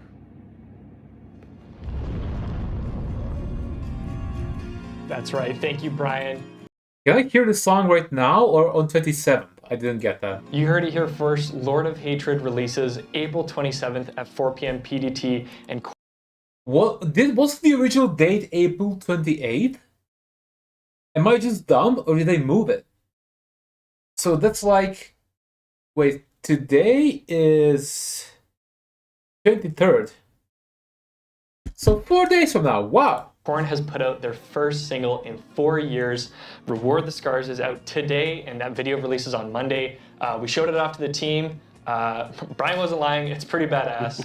You're definitely going to want to check that out when it releases, but we've been so pumped to partner with. Well, I'm not going to watch this on stream because, well, copyright is a thing, but you better believe I will see that song and hear it after the stream ends. Korn, so that is absolutely fantastic. And we do have our release map that we can show you now to show the entire global release for Lord of Hatred expansion. Istanbul. I get it. That's what's happening. So I was correct. It's April 28th, but it's actually April 27th. It's just going to be 1 a.m. for me. What a time to release a video game, huh? Yeah, they've always been too US-centric with these times, but fair enough, I guess. So 7 p.m., 6 p.m. America is kind of prime time for them. For us, it's gonna be 1 a.m. Oh well, you do what you gotta do. Hope you got your Turkish coffee ready because it's going to be an early morning for you. But there's that release map timing. We're going to be releasing this in the blog and on socials following the stream, so you can check out when Lord of Hatred goes live for you. Additionally, today, pre-download goes live at 4 p.m. PDT on Battle.net, Xbox, and PlayStation. So you can pre-download the 3.0.0 build, so when Lord of Hatred releases, you'll get into the expansion that much faster. I'll do that. That begins rolling out at 4 p.m. PDT today for pre-download. So go and check that out. I'm also very excited to announce, or not announce, we've already had this promotion live for a little bit, but we've partnered with Trolley Gummies. Again, you can go to your local grocery store and get a bag of Mephisto branded Trolley Gummies. And you'll actually be able to get some weapon transmogs with your purchase, so you can go check those out. I have to say, ever since we partnered with Trolley for Vessel of Hatred, there has been a rotating trolley bag in my household. I absolutely love these things. They are sensational and delicious. And while you're at your grocery store, you can actually get a case of Diablo branded Fanta. We've got cases of Fanta Crimson Cherry with the Paladin on it, and with your purchase, you can also get an exclusive in-game reward. It is a town portal that is Fanta colored, which is pretty phenomenal. I still have to get that town portal. I will get it. This Fanta doesn't exist where I live, but there are ways of getting the portal just by going online to their website or something. So you can go get your trolleys, get your Fanta, and have a great time. So enjoy that.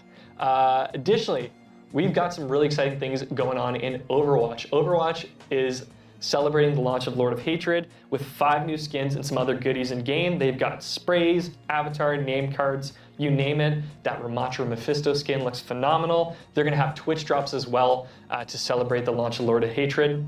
And they're also bringing back the original Overwatch Diablo skins that are available in Overwatch. So you can get the Moira Lilith skin is coming back, the Reinhardt Imperius skin, and a whole lot more. Okay, don't so you care can about check that that. out in Overwatch. Those skins look absolutely phenomenal.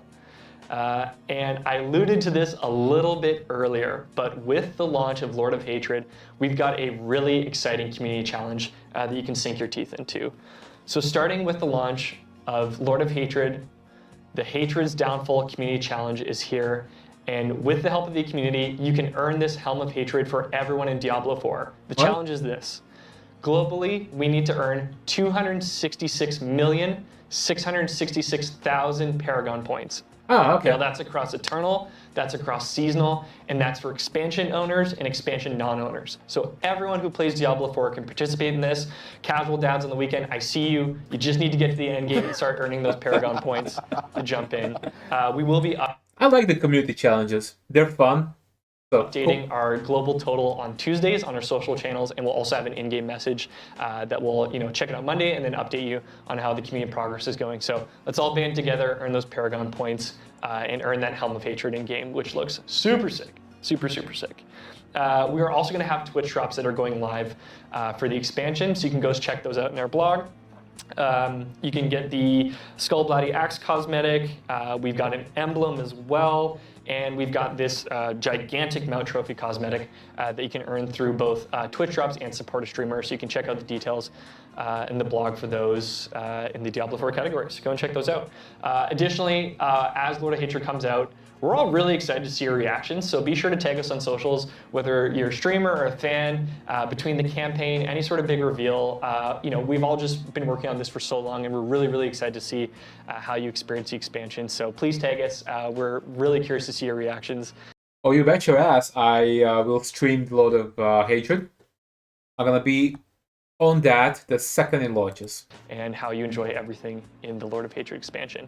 Now, before we close out the stream, I do want to kick it back over to the devs we have here today. Colin, Zav, and Art, is there anything you want to tell the players before they jump into Lord of Hatred? I'll say thank you to everyone who's been kind of with us on this journey. We are very excited to kind of close this arc, this Age of Hatred arc that we've been kind of building towards. So thank you to everyone who's been playing with us this whole time. It's been exciting. I cannot wait until everyone jumps in and sees it all. I can't wait till I can do that. Go ahead. Thank you, and I'm just ready to blast with everybody, like straight up. Yeah, me too. I mean, honestly, it was kind of a bad idea to put Art up here. I'm surprised we didn't say anything, messed up. But yeah, no, I can't wait to party with Art. We're gonna blast the shit out of the game, and it's gonna be super fun. Can't wait to do it with all of you. Can't wait to look at all the guides. We've kept a lot of things under wraps, so I'm super curious to see, how our build creators and how everybody who engages with the game cooks up some really cool stuff. So. Oh yeah. Yeah, I think even through all the times we've met up for these streams too, it's like the energy is palpable that we're just so pumped to get this thing out the door and into the players' hands. Couldn't be more excited for it. So. Yeah, absolutely. Even the last boss. There's so much to discover for people. Oh, I yeah. can't wait. Teasing me a There's little going to bit, be so huh? much. Yeah, it's going to be unreal. But yeah, thank you, all 3 of you, for being here. I know it's an incredibly busy time, but thanks for being here for the live stream. I want to give a huge thank you to the production crew, to Rich and everyone behind the scenes. It takes a lot of people to make these streams happen, so thank you to all of you. Yep. Thank you guys. Love your enthusiasm, your passion for the game. Everything I've seen is going to be absolutely amazing. Yeah, this is it. Okay. So this is just half of the battle. What we're going to do now, we are going to open up the patch notes, the blog post that has all these things in much bigger detail. So we're going to analyze them. We're going to analyze the skill trees, which we still haven't seen, but they're going to be on the blog post, I assume. So I'm just going to restock my drink, and we're going to jump straight in.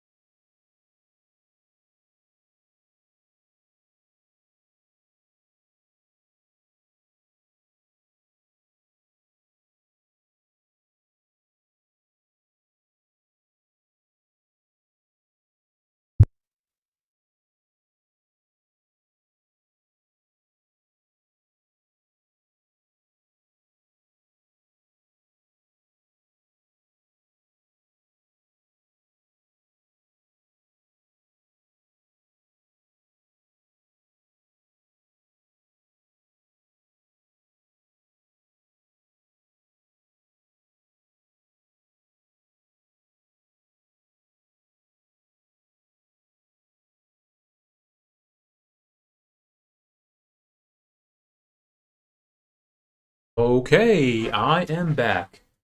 Alright, we're gonna take off this window. And we're gonna find the blog post.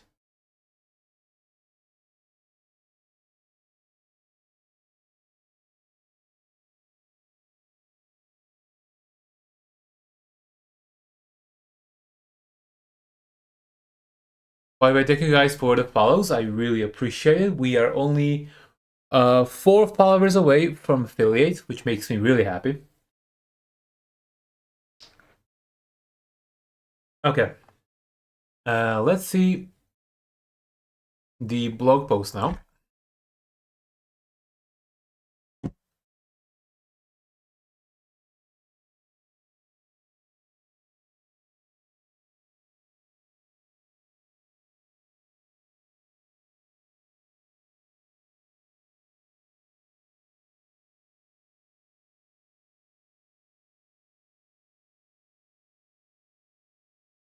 Diablo 4 patch notes. Is that it? It is build 3.0.1. Okay. No, wait, that's not it. That's not it either. I forgot what's the full screen.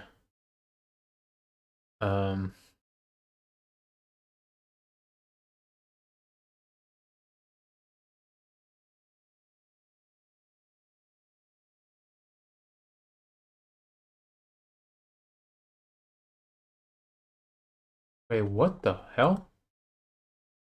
I want the full screen, dude. How do I do it?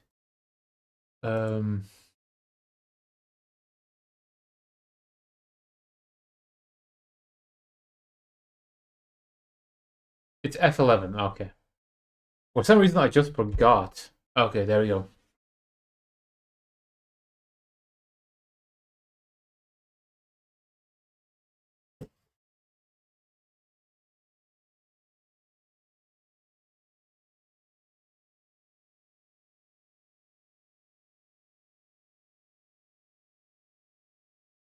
Okay, we're gonna... Okay, this is good. Now we're gonna go over all the changes together. I'm really excited. Let's go. I'll make sure that you see the stuff. I'm gonna maybe make myself smaller, perhaps. Is this good? Maybe a little bit more. Okay. See if you can see from my head. Yeah, I think I'm gonna make myself even smaller. Okay. Okay. This is good. Let's go. So first of all, bug fixes. Fix an issue, holy damage, blah, blah, blah, blah, blah. I don't care about the bug fixes. Okay. Game updates. Miscellaneous. Monsters with the shielded affix are now more visually pronounced, and the immunity to other monsters can be more easily removed by defeating the source monsters. Visual clarity, thumbs up. Monsters with the reprisal affix are now more visually distinct, and the reflected damage is now a lobbed projectile. I don't think did we have that before? Sure. Loot rewards from the tower have been improved across the board. The tower has been renamed the Artificer's Tower, which makes sense. This is the Artificer's Pit as well. Wait, what's happening? What? Bruh. I don't know what happened there. All gems have new multiplicative damage bonuses when socketed into weapons. I've seen this before. So Amethyst, damage over time, Shadow damage. Diamond, ultimate damage, all damage, critical strike damage, poison damage. So this is old, this is new. Ruby was overpowered damage, now it's fire and holy damage. Sapphire was vulnerable, now it's cold. Skull was life on kill, which was awful. Now it's physical damage, which is pretty cool. And Topaz from basic damage to lightning damage. And these are all multiplicative bonuses. So these gems on weapons are going to be infinitely more useful. So I'm really happy about that. And now you actually have more choices. A new option for chromatic aberration has been added to the accessibility settings. Okay. Gameplay. These are bug fixes. Soul Rift would persist after mounting. That's funny.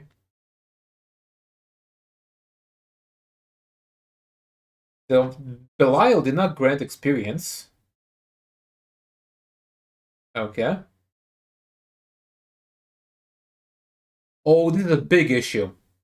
Fix an issue where multiple Horagic portals would spawn when completing a Horagic Strongroom. And then the game would designate one portal as your own, and if you weren't able to go to that portal, you were stuck in the room. Really?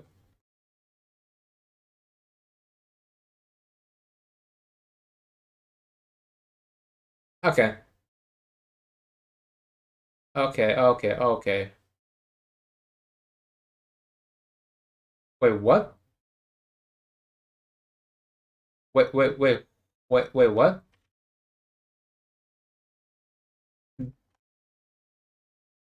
Bruh, what is this?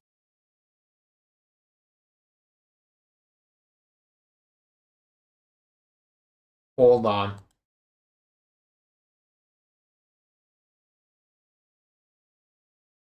Is this what the news are?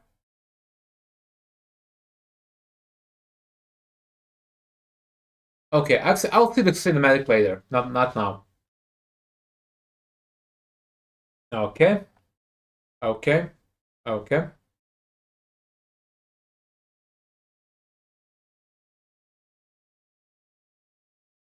New classes, new region, endgame war plan. This is all cool, but I've seen this before.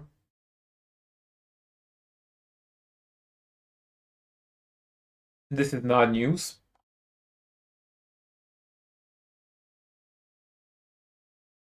This is awesome. You can transfigure your mythic as well. Major skill tree updates. Can we see them?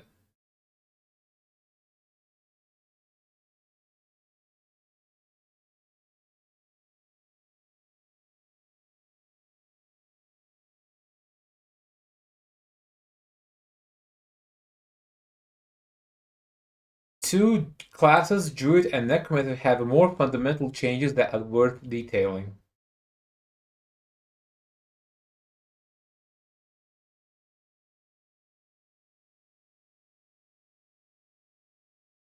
Yeah, okay, we went over this on the stream already.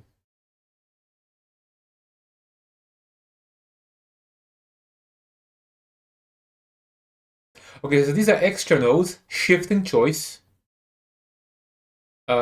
Okay, so this is what we've seen.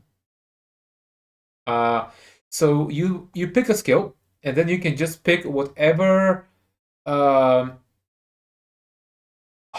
form you want the skill to be, which is pretty cool.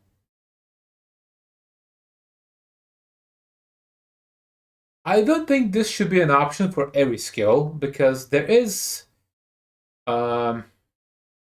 something to be said about, what's the word I'm looking for? We should have lots of options, but up to a certain point, Otherwise, certain skills are gonna lose their charm. But I like this idea a lot. Can I get out of this? Oh, I see what's happening.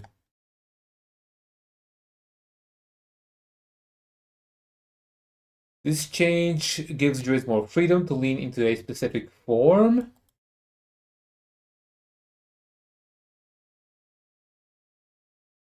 Companion skills and 3 other skills are now form agnostic and do not change your current form. What? Storm skills can be either human or werewolf. Earth skills can be either human or werewolf. You cannot shift into human from any native werewolf or werewolf skill. Interesting. Nature skills that adopt a shapeshift form do not add the shape-shifting skill tag. When skill gives a choice to change form, selecting the skill's native form always gives a bonus.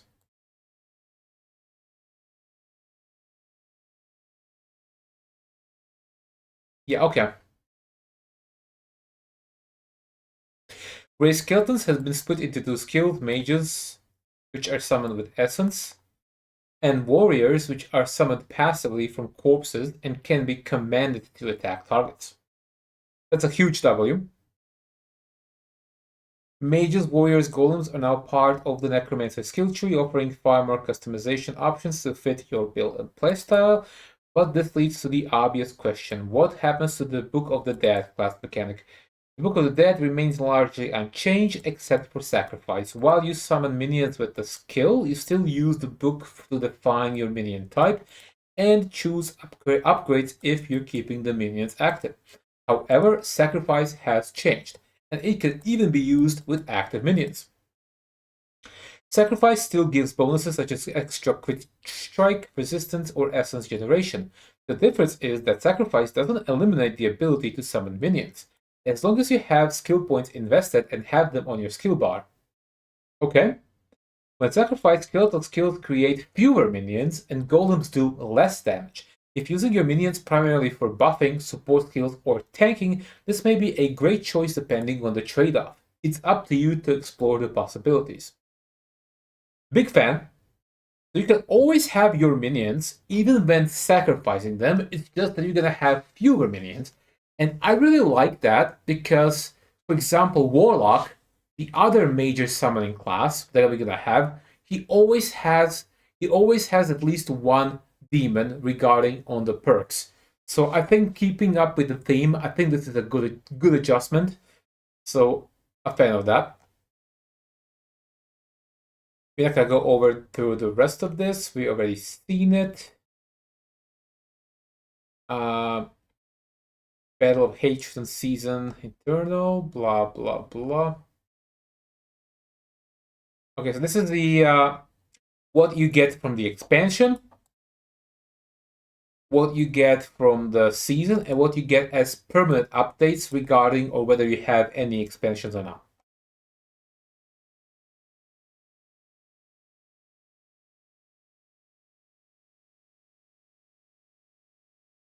Okay, so the Season of Reckoning does not include a specific story theme, which makes sense because it's a new expo with a completely new act and new story, new campaign. So this makes a lot of sense.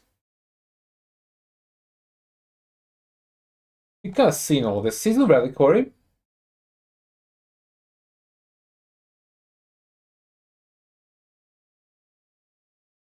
Okay.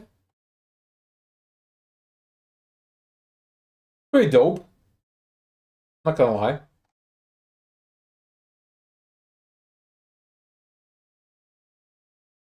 Contains gear and mass-shirking material, so you can actually rank up the artificer, rank up the tower, and there's a progression, and you earn more rewards. I like that a lot.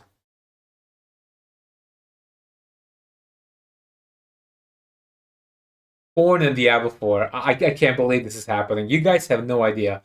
I've been a Corn fan since I was 15. Reward the scars. We're not gonna listen to the track together because copyright.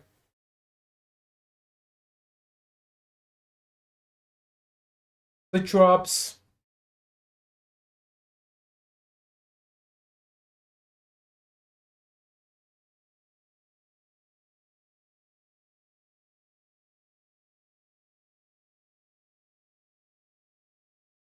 Hmm.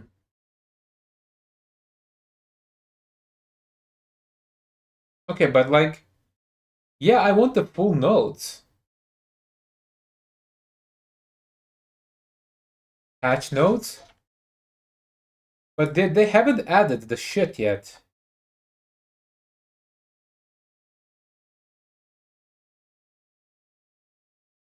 They didn't add the stuff, I think. Not just yet.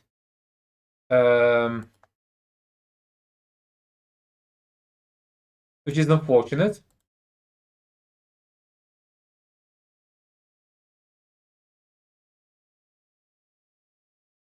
Okay.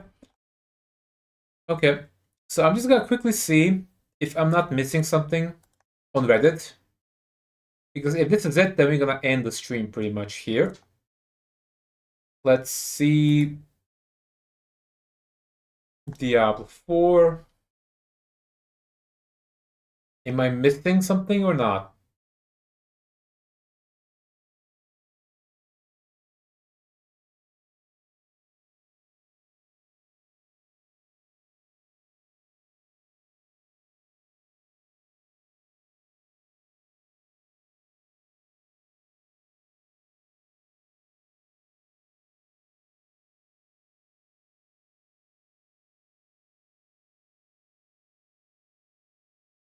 Hmm.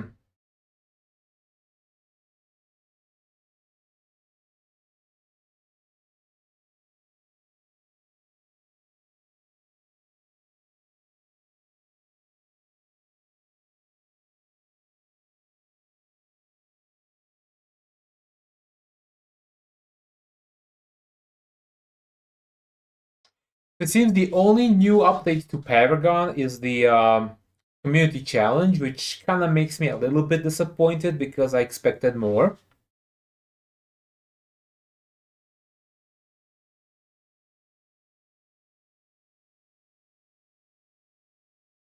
So I was expecting the entire skill tree to be available today, right now. And it seems like this ain't it.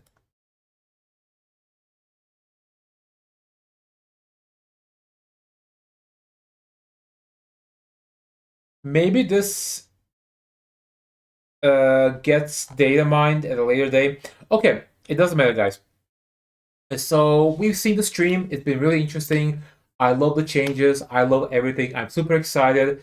Whenever the new skill trees drop, I'm gonna analyze them. I'm gonna make videos about them. I'm gonna give my takes on them, and my predictions on it.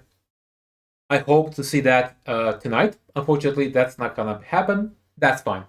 So thank you guys for watching, for following my Twitch. I really appreciate it.